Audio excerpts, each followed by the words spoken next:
नमस्कार विद्यार्थी मित्रांनो, इन्फिनिटीच्या नोटिफिकेशन सिरीजमध्ये आपलं स्वागत. तर आज आपण बघणार आहोत DRDO सप्टेंबर 2025च्या ज्या रिक्रुटमेंट आहेत आता 2026 साठी येणार आहेत. तर ती जी फॉर्म लिंक आहे ती स्टार्ट झालेली आहे 9 डिसेंबर 2025 पासून. तर DRDOची जी लास्ट डेट आहे ती अजून सुद्धा अवेलेबल सून येत आहे त्यांच्या वेबसाईटवरती. त्याबद्दल सुद्धा जे अर्ज दिनांक आहे, वयाची अट काय आहे, कितीपर्यंत तुम्ही फॉर्म भरू शकता आणि कोणते कोणते कॅन्डिडेट्स इलिजिबल असणार आहेत, सर्व गोष्टी आपण या व्हिडिओमध्ये बघू. आणि जो सिलेबसचा जो पार्ट आहे तो सुद्धा तुम्हाला हवा असेल तर तुम्ही तसं कमेंट्समध्ये मेन्शन करा. आपण सिलेबसवरती एक सेपरेट व्हिडिओ घेऊन येऊया. तर आपण DRDO बद्दल थोडंसं जाणून घेऊया की या ज्या वॅकन्सीज आहेत टोटल 764 आहेत. तर DRDO सोबत काम करणे खूप गोल्डन अपॉर्च्युनिटी आहे की जे तुमचं एक चांगल्या वातावरणामध्ये तुम्हाला काम करायला मिळणार आहे. तर ज्यांची कोणाची अशी इच्छा आहे आणि जे इलिजिबल कॅन्डिडेट्स आहेत त्यांनी हा फॉर्म नक्की भरायचा आहे. तर या अपडेट बद्दल आपण जाणून घेणार आहोत. तत्पूर्वी जर येणाऱ्या जसं आता सेंट्रल एक्झामचं आपण प्रिपरेशन करतोय, त्यासोबत जर तुम्ही स्टेटचं सुद्धा प्रिपरेशन करत असाल तर यामध्ये तुम्हाला जो TCS IBPS चा पॅटर्न आहे त्यानुसार सर्व इथे शिकवलं जाणार आहे. जो मराठी, इंग्रजी, सामान्य ज्ञान आणि जो जीकेचा पार्ट आहे तो इथे कव्हर करून घेतला जाईल.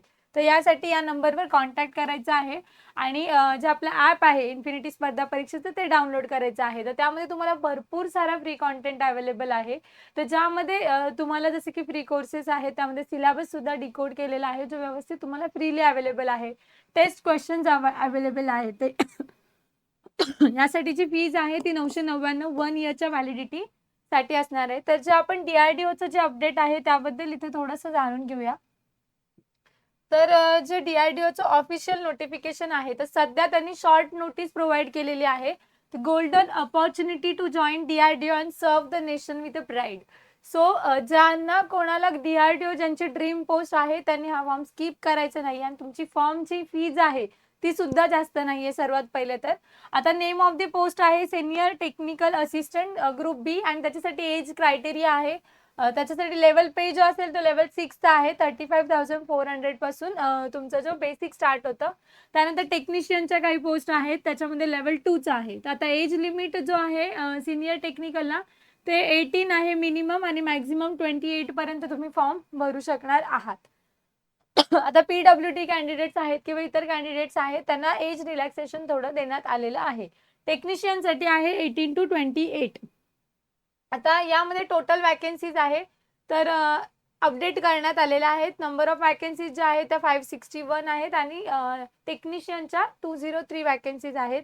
तर या ऑफिशियल नोटिफिकेशनमध्ये www.drdo.gov.in यावरती तुम्हाला लॉग इन करायचं आहे. वेबसाईटवर टॅप करून तुम्हाला लॉग इन करायचं. न्यू रजिस्टर तुम्ही नसेल केलं तर न्यू रजिस्ट्रेशन करायचं आहे आणि त्यानंतर फॉर्मची लिंक तुमची स्टार्ट होणार आहे. जी लास्ट डेट आहे तर आता यांनी शॉर्ट नोटीस जी आहे ती त्यांच्या वेबसाईटवरती तुम्हाला दिसते इथे ॲडव्हर्टाइजमेंटवरती. जी ऑफिशियल नोटिफिकेशन आहे ती 9 डिसेंबर म्हणजे उद्यापर्यंत तुमचं जे ऑफिशियल नोटिफिकेशन आहे ते येणार आहे. परंतु ऑफिशियल नोटिफिकेशन येण्याआधी जे तुमचे डाऊट्स आहेत काही कॅन्डिडेट्स जसं की रिक्रुटमेंट रिलेटेड आहे तर तुमची जी एक्झाम आहे ती CBT बेस्ड एक्झाम होईल. त्यानंतर फिटनेस कॅपेबिलिटी असेल. काही टेस्टसाठी असणार आहे. प्रत्येक एक्झामच्या ज्या पोस्ट आहेत त्यांच्यासाठी नसणार आहे फिटनेस कॅपेबिलिटी. देन तुमचं जे व्हेरिफिकेशन वगैरे असेल त्यानंतर या वेबसाईटवरती जाऊन तुम्हाला फॉर्म फिलिंग करायची आहे. तर जी फीज आहे ती त्याबद्दल सुद्धा आपण थोडंसं बोलूया इथे. जो मॅक्झिमम एज बीचा होता तो पहिले गेल्या वर्षीचा नोटिफिकेशन आपण बघितलेलं आहे त्यामध्ये 25 होता. तर 28 त्यांनी ऑफिशियल नोटिफिकेशन मध्ये दिलेलं आहे. त्यामुळे 18 to 28 पर्यंतचे कॅन्डिडेट्स या दोन्ही पोस्टसाठी इलिजिबल असणार आहेत. तर इथे 28 पर्यंतचे कॅन्डिडेट्स इलिजिबल असणार आहेत. तर नेक्स्ट जो पार्ट आहे आता या काही पोस्ट आहेत तर जसं की प्रत्येक तुमचं ऍटलिस्ट BSc सायन्स असणं गरजेचं आहे किंवा टेक्नॉलॉजी. ज्या काही पोस्ट आहेत त्या कोर डिप्लोमासाठी सुद्धा आहेत की त्यामध्ये तुम्हाला डिप्लोमा डिग्री आणि काही पोस्ट बोथसाठी आहेत. तर यामध्ये काही पोस्ट आहेत जसं की तुम्ही आता ॲग्रिकल्चर रिलेटेड असेल तर ऑटोमोबाईल इंजिनिअरिंग, बॉटनी, तर त्यामध्ये तुमचं डिग्री असणं गरजेचं आहे. जसं की BSc असेल, बॉटनीसाठीच्या पोस्ट आहे त्यामध्ये BSc असेल, BSc इन बॉटनी. केमिकल इंजिनिअरिंगसाठी इंजिनिअरिंग असणं गरजेचं आहे. काही केमिस्ट्रीच्या पोस्ट आहेत, त्यामुळे अशा पोस्टमध्ये BSc केमिस्ट्रीचे कॅन्डिडेट्स इलिजिबल असतील. तर आता हे जे नोटिफिकेशन आहेत किंवा या ज्या आपण पोस्ट बघतो त्याचा इलिजिबिलिटी क्रायटेरिया बघतोय, तर तो आपण प्रिव्हियस इयर्सचा बघत आहोत. तर हे लेट मी क्लिअर यू की हा जो आहे तो आपण प्रिव्हियस बघतोय आणि आता जे ऑफिशियल नोटिफिकेशन आहे त्याचे फॉर्मचं लिंक स्टार्ट झालेली आहे, परंतु ऑफिशियल नोटिफिकेशन हे उद्या येणार आहे 9 डिसेंबरला. पण हेच इलिजिबिलिटी क्रायटेरिया तुमचा असणार आहे. तर त्यामुळे जे जे कॅन्डिडेट्स ज्यांच्याकडे या डिग्रीज आहेत ते फॉर्म भरू शकतील. ज्या सिनियर टेक्निशियनच्या आहेत आणि टेक्निशियनच्या पोस्ट आहेत. तर त्यामध्ये पोस्ट बद्दलचं ऑफिशियल नोटिफिकेशन येणं फक्त बाकी आहे. टोटल वॅकन्सी ज्या तुमच्या ऑलरेडी डिक्लेअर्ड आहेत. केमिकल इंजिनिअरिंगसाठी इंजिनिअरिंग इन केमिकल, त्याच्यानंतर केमिस्ट्रीमध्ये BSc केमिस्ट्री असणं गरजेचं आहे. त्यानंतर सिव्हिल इंजिनिअरिंगसाठी सिव्हिलचे कॅन्डिडेट्स आहेत त्यांचं सिव्हिल इंजिनिअरिंगचं डिग्री. सो ज्या ज्या रिक्रुटमेंट आहेत त्यामध्ये तुमचं पर्टिक्युलरली डिग्री असणं गरजेचं आहे. देन कम्प्युटर सायन्सच्या पोस्ट आहेत. इलेक्ट्रिकल इलेक्ट्रॉनिक्समधली डिग्री, इलेक्ट्रिकल इंजिनिअरिंगसाठी इलेक्ट्रिकल इंजिनिअरिंगचा डिप्लोमा असेल in electrical engineering at any recognized institute in India. Then electronics engineering आहे त्यांच्यासाठी सुद्धा डिप्लोमाच्या पोस्ट आहेत. सो या ज्या पोस्ट आहेत त्या कोर डिप्लोमा बेस्ड आहेत.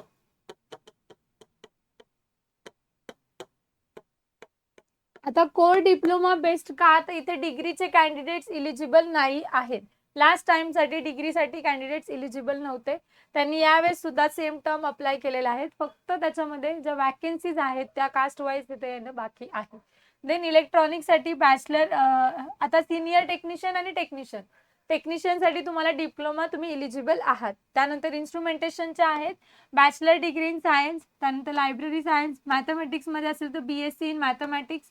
मेकॅनिकल इंजिनिअरिंगच्या स्टुडंटसाठी engineering diploma in mechanical engineering और mechanical engineering production, automobile, refrigeration, air conditioning, maintenance etcetera, engineering at any recognise university, institute of India. So त्यामध्ये तुमचं कंप्लीट असणं गरजेचं आहे. मेटलर्जीच्या पोस्ट आहेत. Engineering diploma in metallurgical engineering at any recognise institute in India. So या best या सर्व पोस्ट असणार आहेत. तर या रिलेटेड आहेत. लायब्ररी सायन्समध्ये तुमचा 1 इयर डिप्लोमा इन लायब्ररी असणं गरजेचं आहे. इन्स्ट्रुमेंटेशनमध्ये BSc इन्स्ट्रुमेंटेशन. सो प्रत्येक ज्या वॅकन्सीज आहेत त्या ज्या आहेत त्या तुमच्या डिग्री बेस्ड वॅकन्सीज आहेत आणि काही वॅकन्सीज ज्या आहेत त्या डिप्लोमा बेस्ड आहेत. तुमची जी कोणतीही फील्ड आहे त्यामध्ये DRDO मध्ये खूप साऱ्या वॅकन्सीज आहेत, त्यामध्ये खूप साऱ्या पोस्ट सुद्धा आहेत. तर त्यामुळे जे ऑफिशियल नोटिफिकेशन जेव्हा येणार आहे तेव्हा आता आपण परत बघणारच आहोत अपडेट. पण यामध्ये हा फॉर्म तुम्हाला स्किप करायचा नाही आणि त्याची फॉर्म फिलिंग स्टार्ट होत आहे 9 डिसेंबर 2025 पासून.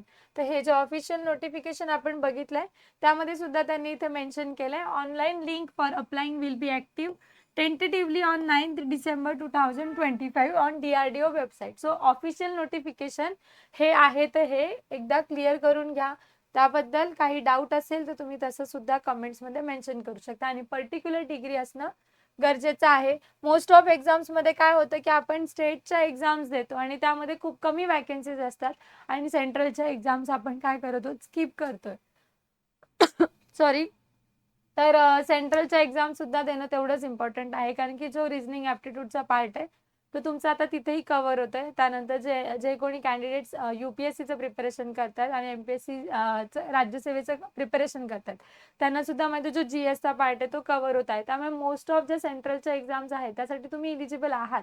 तर त्यामुळे त्या एक्झामचे फॉर्म फिलअप करायचे आहेत आणि असेच अपडेट तुम्हाला जाणून घ्यायचे असतील तर तुम्ही चॅनलला नवीन असाल तर चॅनलला सबस्क्राईब करा, बेल आयकॉन प्रेस करा आणि जर व्हिडिओ आवडत असेल तर जाता जाता व्हिडिओला एक लाईक सुद्धा करून जावा. थँक्यू.